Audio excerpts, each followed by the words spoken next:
Kana sa America Vlog. So, for today's video ay magluluto tayo ng nilagang baka.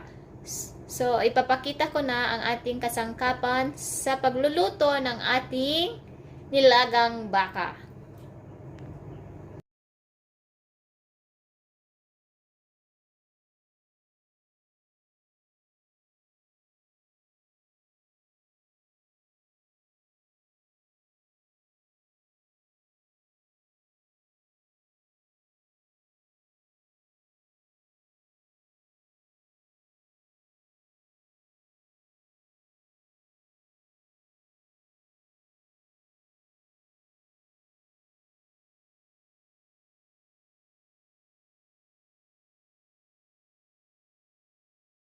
Simulan na natin ang ating pagluluto, guys. Ayan. Natin ang ating sibuyas at saka yung garlic natin. Ito na yung ginamit ko, mas malaki. Wala kasi ako may pressure cooker. So, I will put oil. Ayan. Medyo marami na ako yung nalagay ko. Spread lang natin siya. Hintayin natin siyang uminit bago natin ilagay ang ating sibuyas kasi mas matagal siyang masunog bago yung bawang. So, ayan guys, mainit na. Ayan. So, ilalagay na natin ang ating onion.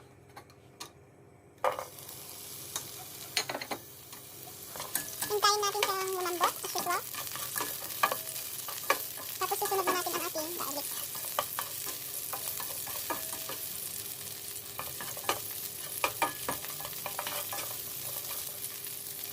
Ayan, pwede na natin ilagay ang ating garlic. Pinikpik ko lang siya yung garlic guys. Tapos yung onion ay slice only.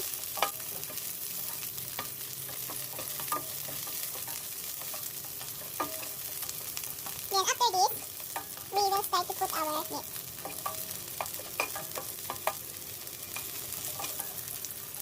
Pwede na natin ilagay ang ating karne. Ayan ang lalaki guys, oh.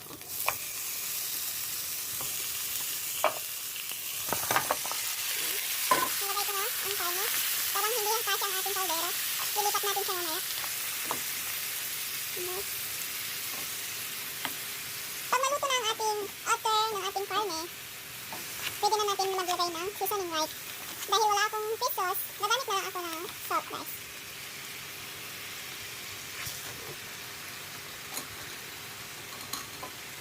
I know this is the easiest way of cooking the beef nilaga or nilagang baka. Ayan, hintayin natin siya guys na maluto yung outer niya. Babalik pa rin ko siya mamaya.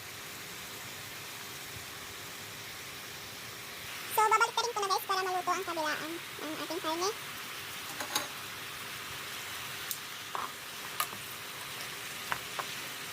I use tongue. This one. Mostly it's bone wala. Parang nakalaan para sa mga aso namin siya. So, parang iba yung boses ko ngayon.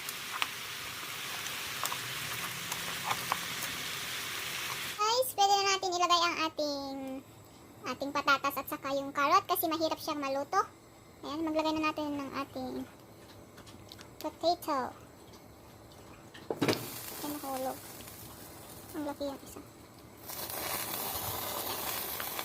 Saka yung carrot. Ayan. Guys, luto na. Ating luto na ang ating kasi dinagdagan ko siya ng carrot. So, luto na guys. So, ilalagay ko na naman yung ating choy sauce. Ito.